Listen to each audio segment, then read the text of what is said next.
والصلاة والسلام على أشرف الأنبياء والمرسلين على سيدنا محمد وعلى آله وصحبه أجمعين. اللهم لا سهل إلا ما جعلته سهلا وأنت تجعل الحزن إذا شئت سهلا. رب اشرح لي صدري ويسر لي أمري واحلل عقدة من لساني يفقه قولي. ثم ما بعد. السلام عليكم ورحمة الله. Alhamdulillah, it's good to be with you all this evening. It's always good to come back to Neeli Masjid, mashallah. The topic today, Khalid ibn Walid. We've all heard of this name. It's the name of Khalid ibn Walid, this famous companion. And when we look at the companions, we know that there were at least 100,000 companions. It's from the farewell sermon when the Prophet ﷺ delivered his farewell sermon. There were over 100,000 companions there listening. So that's a large number of people. But when we look at the biographies of these companions, we find that there are a few thousand companions whose names that we know, maybe 5,000, 6,000, some of the ulama mentioned, of actual names. And from the vast majority of them, we don't have much information. Yes, we might know a few lines about their life, but that's about it.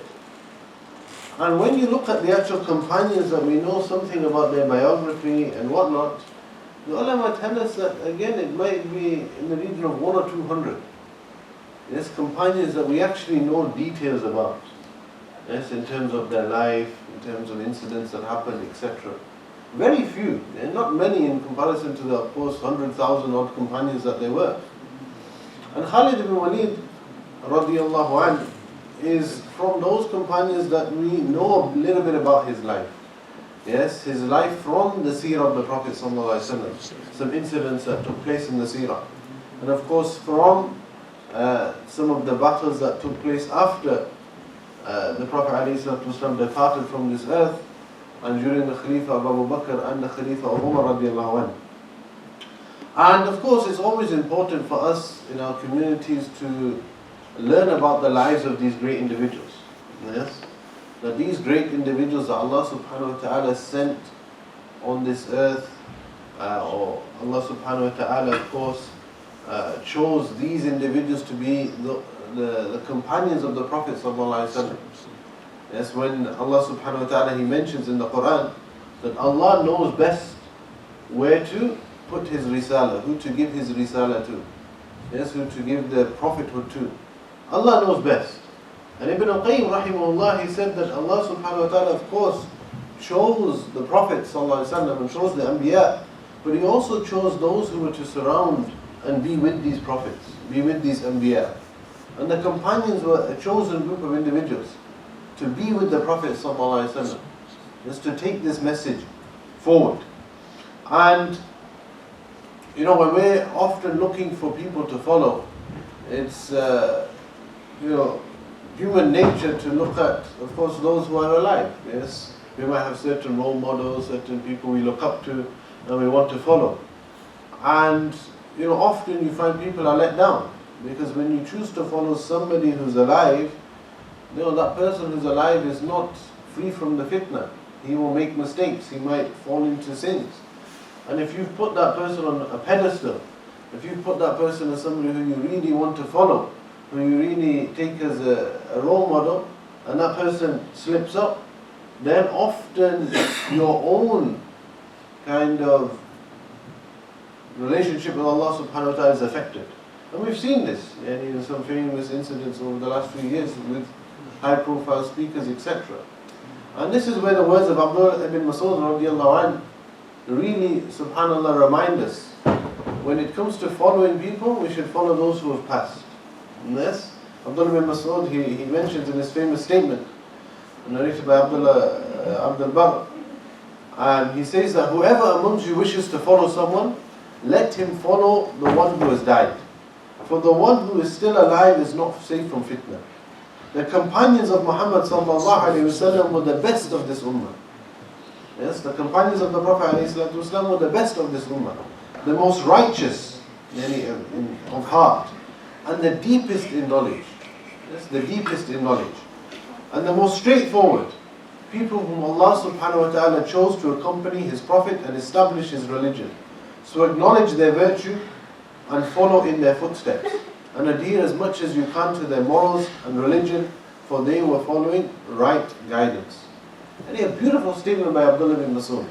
And in this, subhanAllah, there are many points that we can reflect on. He talks about that how the companions were the best of this ummah. We know this from the hadith of the Prophet ﷺ. The khayrun nas qarni thumma alladhina yalunahum thumma alladhina yalunahum.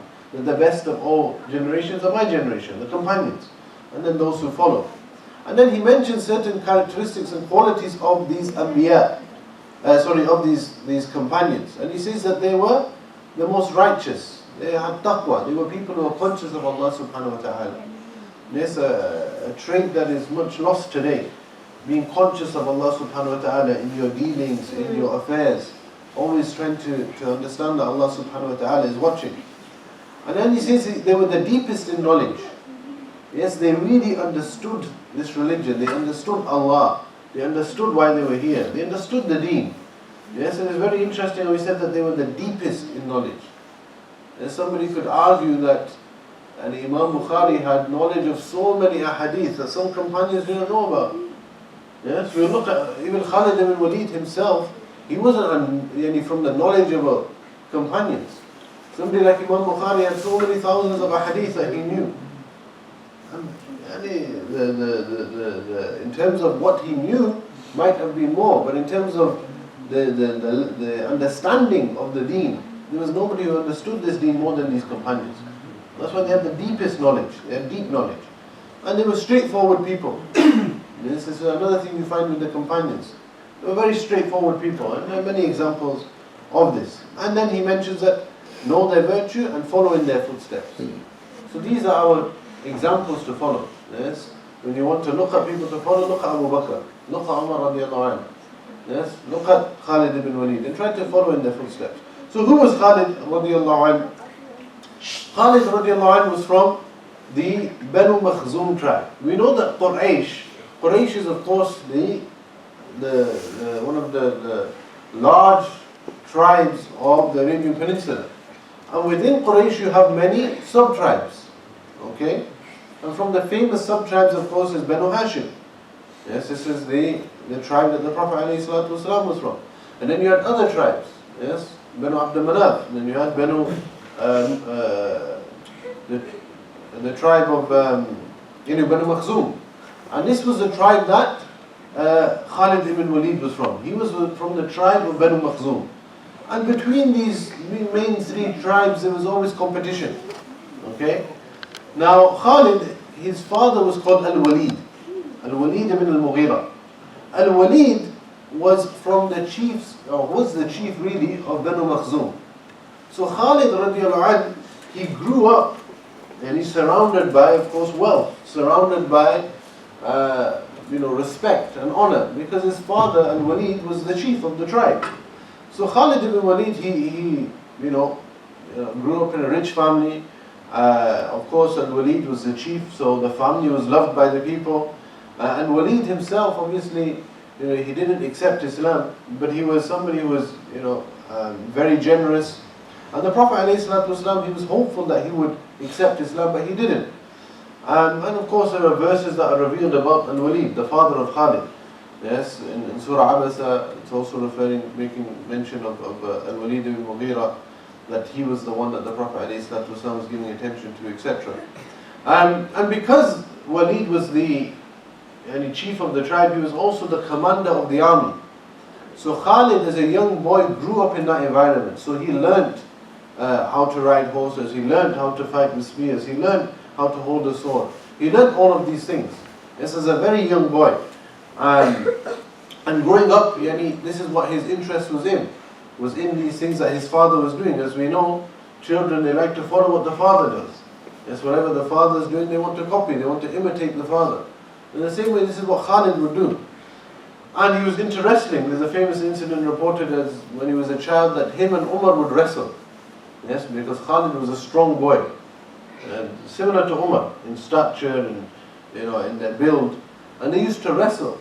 And it mentions in narrations that one time they were wrestling, And actually Khalid overcame Umar, and Umar actually broke his leg. That's due to the tussle that they were in.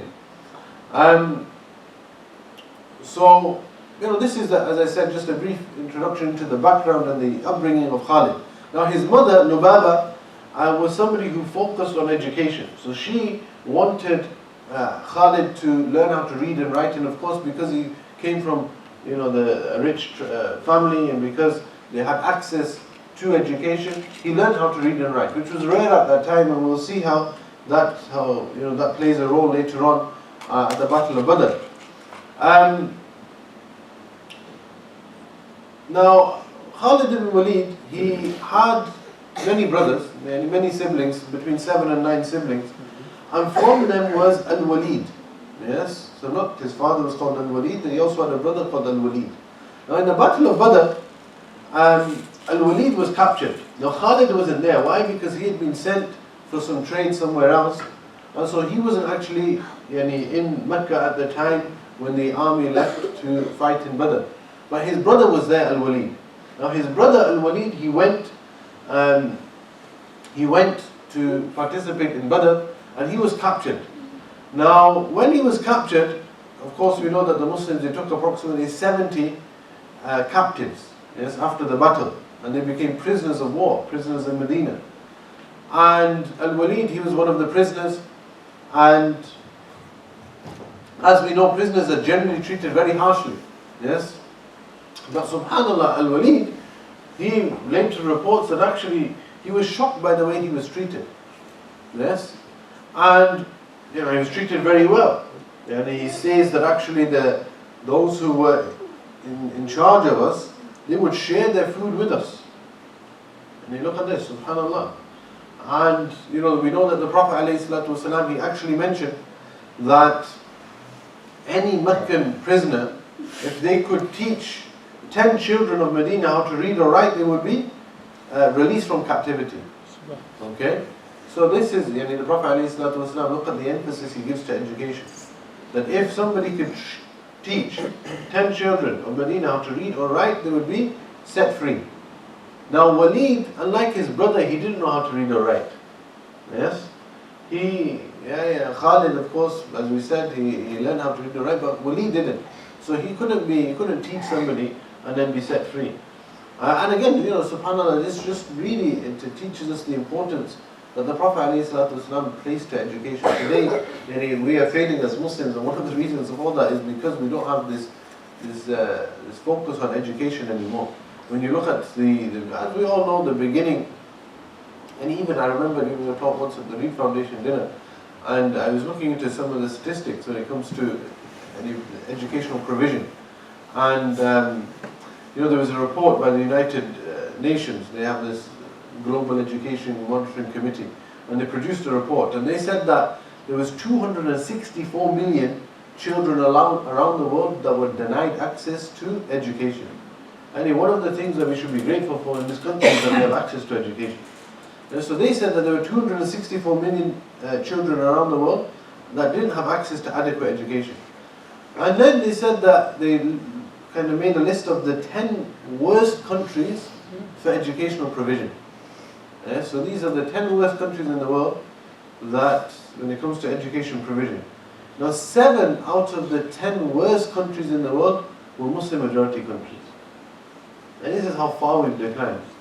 And at one point, in our history, in Cordoba, in Spain, etc., people would go to the Muslims to learn.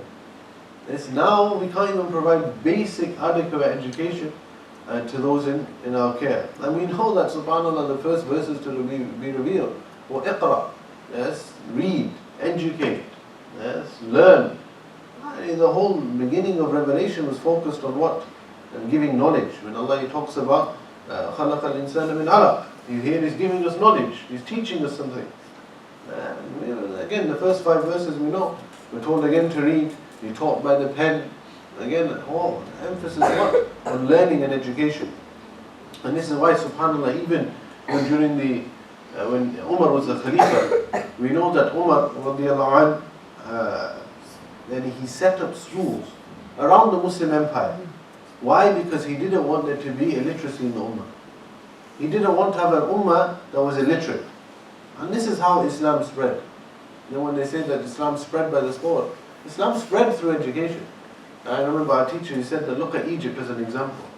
Yes, Egypt, and when Amr ibn As, he took Egypt, at that time, you know, there were 8 million Christians and in Egypt at the time.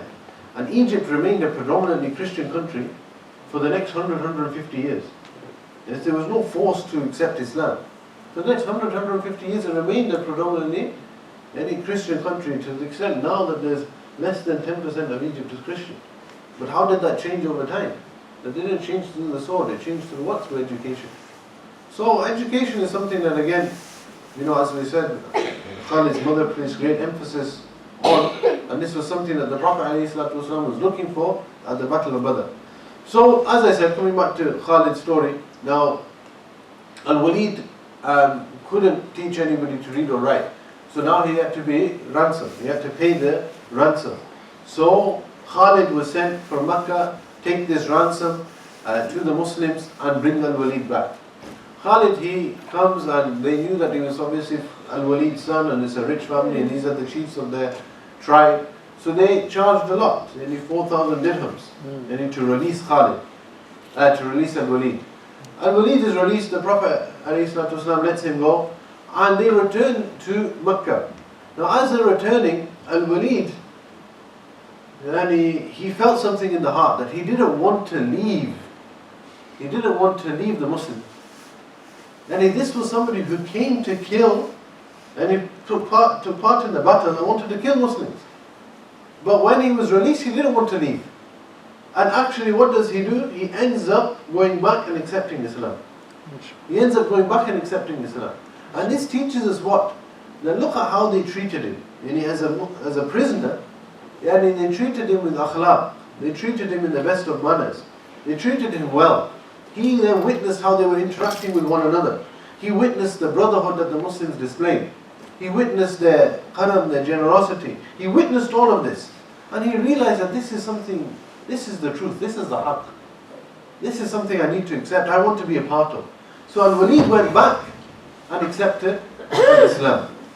Yes, this was the Battle of Badr. Then of course we know that the Battle of Uhud took place, and Khalid had a big role to play in the Battle of Uhud. When, we don't want to go through the whole battle again, but you know, the Quraysh were defeated in Badr. They came back with 3,000 soldiers, and the Prophet ﷺ, he placed 50 archers at a strategic position, told them not to leave. They assumed that the Muslims were victorious and they left that position. And who was watching all of this? Khalid ibn Walid. And this is why Khalid ibn Walid was a genius. Yes, if you study, and again we only have 30 minutes and maybe 10 or 15 minutes left, and this is just the introduction, but when you look at the battles, yes, and you look at how many times, he never lost a battle. Yes, and this is why they say that actually if you look in Western institutions or military institutions now, they actually study the life of Khalid ibn Walid and his military genius. And he was a military genius. So he actually, observing the situation, realized that the Muslims had left their position, and he attacked from behind. And this is where, of course, the Muslims suffered great losses. Yes, many Muslims were killed. Hamza was killed. The Prophet ﷺ, of course, was injured. But Khalid ibn Walid was the one who came up with this plan. And Khalid, as we said, because he grew up, his father was the commander of the army, he grew up in this environment. He was somebody who was well respected, yes, by the Quraysh, by the leaders, and he would be sent as the head of the army. So, as I said, he missed Badr, but he was there for Uhud, and he brought the victory back for the Quraysh in Uhud. Then we have the Treaty of Hudaybiyah. Yes, the Treaty of Hudaybiyah, again, we can't go into the whole details of the Treaty of Hudaybiyah, but the Prophet ﷺ, he sees a dream, he then makes his way to the Kaaba, and they park outside of the Kaaba. And who did the Quraysh send? They sent to enter into his heart. Because Khalid was stationed and he was observing the Muslims, and he observed them praying side by side. And this, what did we say? His brother accepted Islam. Why? Because of what he witnessed when he was a captive at Badr. because of the kind treatment, the brotherhood. He witnessed all of this firsthand. Khalid now is beginning to witness and observe the Muslims and how they're praying side by side, how they have this akhuwah, this brotherhood, how the love that they have for the Prophet ﷺ. And he's witnessing all of this. And this is why he says later on that actually something started to enter into my heart. And then after that, when they went back to Mecca, Walid, his brother, sent him a letter. And in this letter, what did he write? He said, look, the Prophet ﷺ is asking about you. He's asking when you're going to accept Islam. It's very direct. He says that a man like Khalid who's intelligent, and a man like Khalid, a person of insight, when is he going to accept Islam? Khalid ibn Walid, he then starts to think very seriously about accepting Islam. And he makes that decision that, like, this is in some reports and in the books of history, it mentions that he actually sees a dream in which he's heading towards the city of green and palm trees, etc. And he takes that as a sign. So he decides that he wants to go and meet the Prophet ﷺ and accept Islam. He tells a number of people, close people to him, Safwan, he tells Ikrimah, the son of Abu Jahl, and they're shocked. And how can one of the leaders of our army be going to, or be talking kindly about the Muslims and asking questions about, what do you think about the Prophet Muhammad, etc. So Ikrimah, he went and he tells the seniors of Quraysh. They gather in Khalid's house, and he's very angry. The spears are drawn now, the swords are drawn. And Ikrimah, I didn't expect this to happen.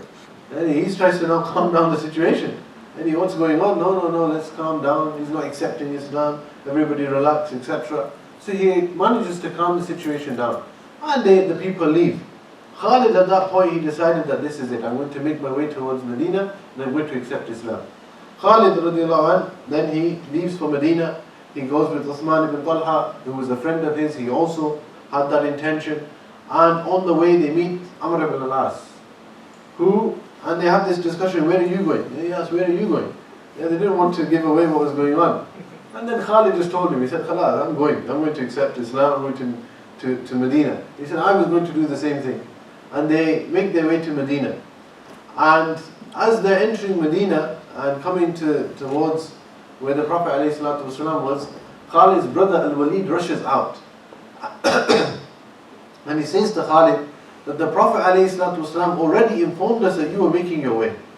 And the Prophet ﷺ knew that you were coming to accept Islam. And then Khalid, he entered into the majlis of the Prophet ﷺ. He said, Assalamu alaikum ya Rasulullah. He gave salam to the Prophet ﷺ. And he accepted Islam along with the other two. So this was his acceptance of Islam. Now, because he was somebody who could read and write, he became very close to the Prophet ﷺ.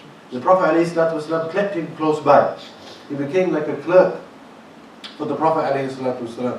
But he was a new Muslim, and he's one of the last to be classified as a muhajir. Yes, because he was from the last of those who migrated to the city of Medina and accepted Islam. And the first battle that he took place in was the Battle of Mu'tah.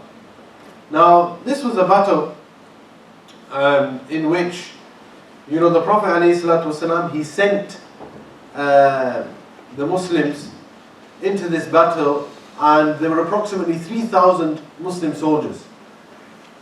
And the Prophet ﷺ, he said that Zayd ibn al-Haritha is going to be the leader of the army. And he said that if anything happens to Zayd, then it's Ja'far ibn Abi Talib. He is going to become the leader. Okay? And now if anything happens to Ja'far, he says Abdullah ibn Rawah.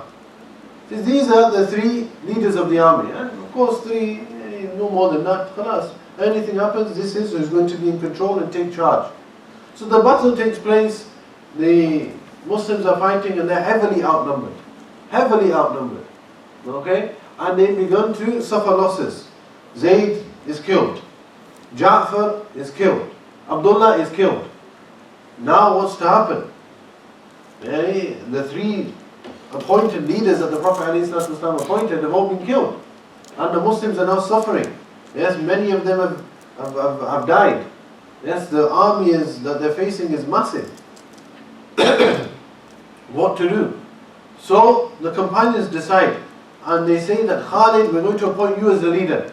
Khalid said, I'm a Muslim, you can't appoint me as a leader. One of them was Thabit. He said, you're a Badri, you took part in the battle of Badr, you should be the leader. They said, no, look, we know you're a general, we know you've got knowledge of how to lead an army, etc. You take control. So Khalid agrees to take control. Now what does he do? He knows that this is very difficult to get out of this situation. Yes? There's too many of them. We can't successfully defeat 100,000 soldiers. Yes? So what does he decide? So he comes up with this tactic. And this tactic is what? Is that he started to move the position of the soldiers around. So those who were at the front, he sent them back. Those who were at the back, he brought them forward. Those who were right, he put them to left and whatnot. Sent some of them away, then they would come back. All of this, seemed to the enemy like the Muslims are coming with great numbers now. And where are they coming with all of these people from? Yes, so now they begin to think, okay, this is getting difficult. Yes, and as they're trying to decide what to do and what not, and now the Muslim army looks bigger and bigger, they begin to retreat. Yes, because they don't know, they can't understand what's happening. Khalid takes this as an opportunity, and then he takes the companions and they return to Medina. When this was taking place, the Prophet ﷺ wasn't there at the battle, but what was he doing? He was explaining to the companions what was taking place. Allah subhanahu wa ta'ala lifted the veils, as mentioned in some narrations. Yes, for the Prophet ﷺ to witness what was taking place. Yes, and he was describing blow by blow. He was describing when the Qa'id was being martyred, what was happening. And then he described how Khalid took control of the army.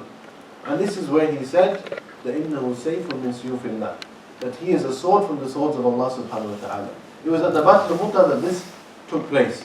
And now Khalid ibn Walid, of course, then returned to Medina.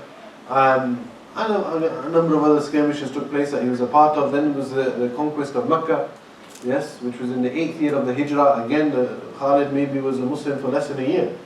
Yes, when the Fatih Makkah took place. And the Prophet ﷺ appointed him as one of the leaders of the four kind of stations that was moving into Mecca.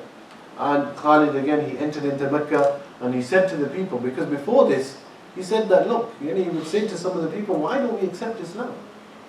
Muhammad ﷺ is a leader and he's from the Quraysh, he's one of our people. And I can see that actually one day he's going to become victorious. He would say this to the people. Yes, and when he entered into Mecca, at Fatih Mecca, he said, look, this is what I told you, that he was going to be successful. Then he accepted and entered into Islam. So this was the conquest of Mecca. Now, Khalid ibn Walid, he took part in a number of other battles during the life of the Prophet ﷺ. And then the Prophet ﷺ passed away and Abu Bakr became the Khalifa. Now, when Abu Bakr became the Khalifa, we all know there was the battles of Ridda that took place. Yes, when some of the tribes, they refused to pay zakat, etc. Some of them actually turned back on the deen. And Khalid ibn Walid was sent by Abu Bakr to go and fight those tribes. And again, there's some detail about one of the battles that took place, and he made a mistake and he killed somebody and he wasn't a murtad, and then Abu Bakr had to pay the blood money, etc. And this was a mistake. This is often brought up by Orientalists, etc. But this was a mistake that he made, a genuine mistake, and this was something that Abu Bakr acknowledged, and this is why Abu Bakr, he paid the blood money to that family. And then Khalid, during the time of Umar radiallahu anh, he was again sent as a leader to opened many lands. He, entered Syria, he conquered Iraq, took place in battles there, and similar situations took place when he was fighting, and they were outnumbered, and he used different tactics again to defeat the enemy. And we find that he became so famous within the Muslim ranks that during the Caliphate of Umar, that people actually started to attribute victory to Khalid. Yes, so when he went and defeated the Persians, and when he was liberated Iraq, and then he was obviously, Umar then told him to go to Syria. I want you to focus on and Dimashq and focus on Syria. And he went and he defeated a very oppressive regime in Syria, yes, who, they oppressed the people. And he came and he defeated them. And, when the news spread across the Muslim lands that Khalid is our savior, and people started to begin to think that it was because of Khalid that the Muslims were successful. It was because of Khalid ibn Walid radiallahu anh that victory is coming. Umar radiallahu anh, he didn't like this. He said that, victory always comes from Allah subhanahu wa ta'ala. Victory is not from any individual. Individuals are only the means that Allah subhanahu wa ta'ala uses to give victory. Yes, so when he saw that actually people are starting to an extent worship Khalid, yes, or really kind of give him too much praise, and they began to focus more on Khalid than they did on Allah, Umar then removed Khalid as the leader of the army. Yes, he said to Khalid, and he sent a letter, he said, look, you now need to step down, come back to Medina. You can no longer be the leader of the army. And he explained to him why. He said, why? Because people are forgetting that victory is from Allah. People are placing all their hopes in you. Yes, and nothing should, and this is why as insan, we should never place our hopes in the people. Our hopes are, and our prayers are always in Allah subhanahu wa ta'ala. And he removed him. And then for the next few years, Khalid ibn Walid, he remained. He wasn't a leader of the army. And in some narrations, he didn't take part in any of the battles then. And he actually died a normal death. And it's reported that he's on his deathbed. And Khalid is kind of lamenting. He's saying that, there's not a kind of space on my body that hasn't been inflicted with a wound. And here I am dying on a bed. Yes, I didn't die in jihad, I didn't die in a battle. And he said that this is the decree of Allah subhanahu wa ta'ala. Then you can think you're something, you can think you're going to get something. But Allah subhanahu wa ta'ala ultimately decides these things. And He's given me this death. And there's some different reports about what he said on his deathbed. One of the things he said was that shaghalani, that kind of jihad and taking place in battles, and that was something I gave preference to him, and kind of didn't focus on the Quran. Yes, so Khalid wasn't from those who you would say as a faqih or an alim or somebody who was knowledgeable in the deen. Yes, in comparison to the other companions, but he was somebody who was a great warrior. And subhanAllah, you see that this is also a lesson for us. We want everybody to become an alim. We want every child to become a scholar, every child to become a hafiz. And even actually people have different traits, people have different qualities. Yes? Not everybody is cut from the same cloth. Not everybody is academic. Not everybody has a great memory. Yes? Khalid ibn Walid, he wasn't a great scholar, but he was a great commander. Yes? Not that the path to Jannah isn't only one. Yes, you might have certain qualities, characteristics, traits that you can use to benefit the ummah. Yes, you might be somebody who, is, prefers or likes to be active in the community, organizing events. You might be somebody who, likes to be active politically. You might be somebody different areas of interest people have. And these all complement one another. But if we tell everyone you have to be a hafiz, or you have to be a Maulana, or you have to be in this path, that doesn't work for everyone. And then you lose out on those skills and traits that those people have that can benefit the ummah in different ways. Yes, and this is why we should encourage that amongst our children, that they pursue passions that they have, yes, skills that they have. Pursue them. They don't always push them down one path. You all know anybody who has children, know that no two children are the same. You might have one child, yes, one of our teachers, he's got 6 children. He said, I've got one son who can memorize Quran like no problem. Yes, sometimes they just look, half a page is done in no time. Yes, I've got a daughter who will take me a month to get her to memorize half a page of the Quran. Why? Because that's just not her way, and she finds it difficult. That's not her. Allah's not given her that ability. But does that mean that she can't benefit the ummah? No, of course not. She might have some other skill or talent that can be used to benefit the ummah. Yes, and this is what we learn from Khalid ibn Walid, radiallahu anh. He wasn't a great alim, but he was a great commander, and the ummah benefited from him. And I know now the food is here, and mashallah, giving me signals, so I think we'll end it here. We ask Allah subhanahu wa ta'ala to allow us to really follow the footsteps of these great companions. Just to learn lessons from their lives, to follow in their footsteps, to adopt their akhlaq. 5 minutes, 5 minutes to last. The pizza's here, but you have to wait 5 minutes. They're testing your patience. Perhaps if there's any questions or any other points, like reflection, Imam Sahib wants to add anything. I thought it's Khalid ibn Walid with 200 soldiers. Now Khalid ibn Walid, this was when really Islam began